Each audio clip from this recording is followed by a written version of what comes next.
Hey, what's up, good people? It's your girl KB. You know what I do, and you know why I do it. It's September 11th, and it is 2:49 in the a.m. Now, if you notice, I didn't give my standard silly greeting because I want to have your undivided attention to what I'm about to say. And I know what I'm about to say is going to upset a whole lot of people. And I'm going to say to that, stay pissed off. I don't care. I'm tired. And let's see if I can show you my sweatshirt here, my hoodie. I've put it on the screen before. Okay. And for those of you who couldn't read it, it clearly states, I'm the sibling that throws hands. And I'm staying flat-footed, and I'm saying it with my whole chest. Now let me get into this story because it's basically a part 2 of my first video for this morning. Yesterday afternoon, we had an unfortunate incident happen, which has become all too common. We had a coward with some type of axe to grind shoot a man in front of a bunch of folks. And again, what happens all too often, there was someone filming this gentleman's last few minutes on this planet. Now, I got home and the newscast stated breaking news. And for most of the evening, the stories were about this gentleman. You know, a gentleman who was described as conservative, this, that, and the other, and, you know, friends with many of the Republicans who are making noise right now. Republican and Democrat aside, political positioning aside, I'm going to take you to a Malcolm X quote. And I know this part is going to upset a bunch of people, where he says, America's chickens are coming home to roost. I mean, people got all kinds of bent out of shape, bent sideways about that particular quote. But it's true. You know, you got bent sideways because it's true. And you didn't want to hear it because you don't want to feel bad. The same BS excuse that you're giving for not teaching Black history. And we say Black history, but it's really American history. But we separated it because you don't want to look at the brutality of your fellow man. Myself included, I throw hands. I am not my grandfather back in the day. I know things were a little bit more harsh back in the day. So I'm not even going to slight my grandfather. He couldn't fight an army by himself. And now there's far too many people who are educated to how this system works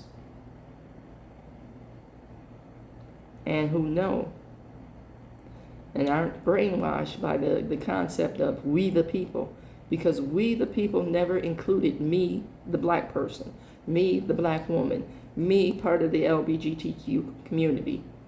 And you continue to speak that out loud. I knew way back when. So you don't have to keep telling me. You might need to remind the youngsters that you didn't teach the real history to, or who were sipping on the Kool-Aid at an early age so they didn't buck the system. Yeah, because it's Kool-Aid.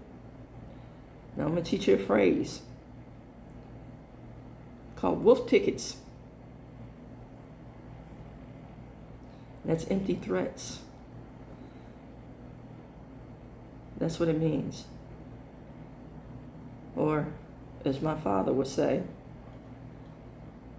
and I've shared that my father was a brutal alcoholic. But he had some isms and some wisdom to certain things. And one of his phrases was, your mouth is writing checks that your behind can't cash. In other words, you're talking reckless. So now let's go to this political gun violence that everybody's decrying. It's because you're following somebody that's talking reckless and thinking that you can do it too, which leads to the new math, FAFO. See, when the mouth starts writing checks that the behind can't cash, you're going to get the FAFO equation. And then you're going to hide behind Christianity, and that's why I'm questioning Christianity these days. What represents Christianity, what we're adhering to, what's our standard of measure. I'm constantly questioning that. And, what is it that you see that is Christ-like in your actions, in your followings, in your statements? Because a lot of you are saying, I'm a Christian, and following this kind of mindset, but don't have the gumption and the guts and the spine to stand up and speak what it is that you say you believe, which is racism. But we'll sing, to God be the glory.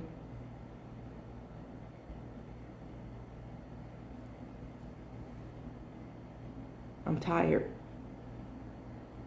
And I know way too many other people who are in the same mindset and are ready to stand flat-footed on what we believe.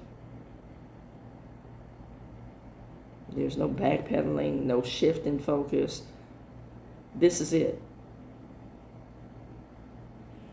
And as I'm speaking this, I'm hearing, I'm a soldier, that the old saints used to sing.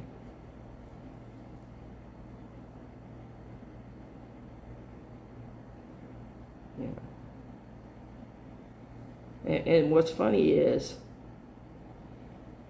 as they were singing, I'm a soldier in the army of the Lord, there's also a lyric, if I die, let me die in the army. Are you standing behind your convictions enough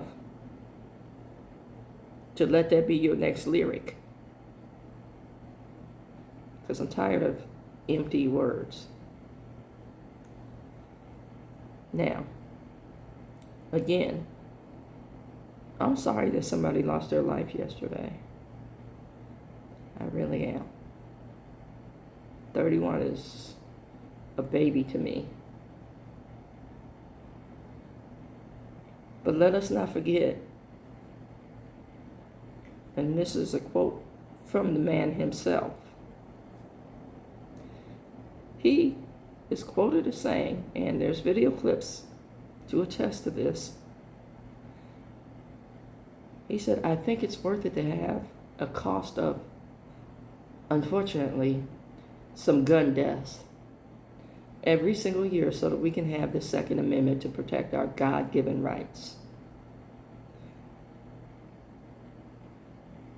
Now, he's one of those gun deaths. What God-given right are you talking about that it requires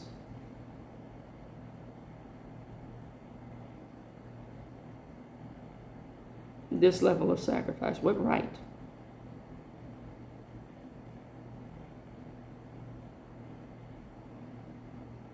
I want you to think about how that is a subtle statement akin to we the people.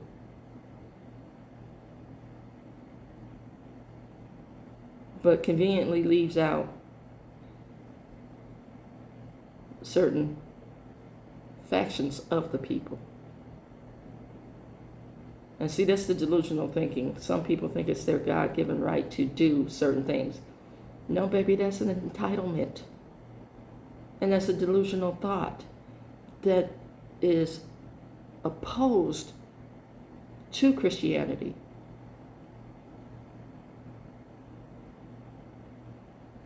Christianity, true Christianity, is a collective thought about caregiving for those who don't have, who are on the fringe, who are marginalized, who are ostracized, recognizing the humanity of the folks that we have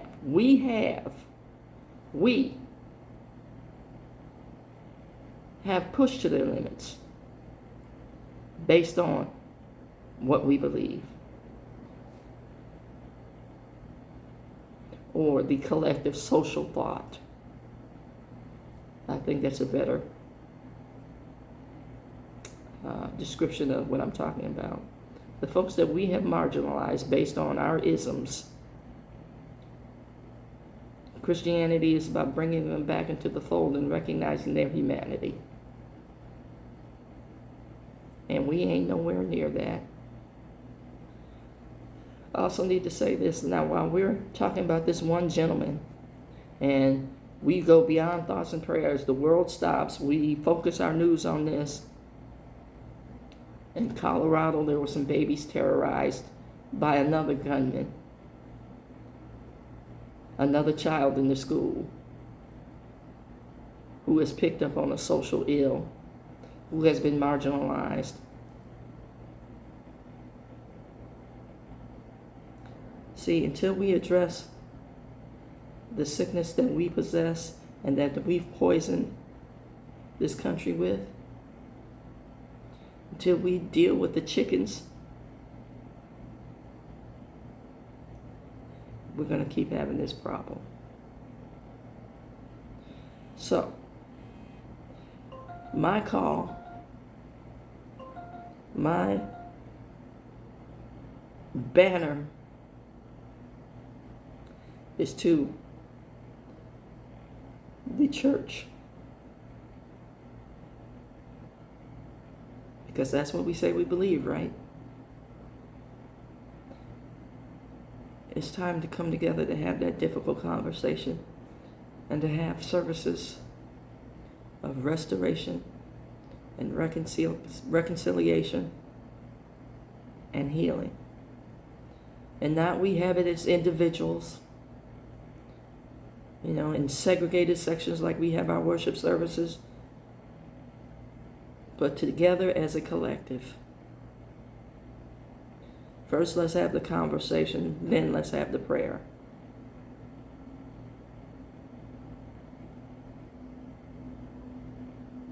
That's my thoughts on things, folks.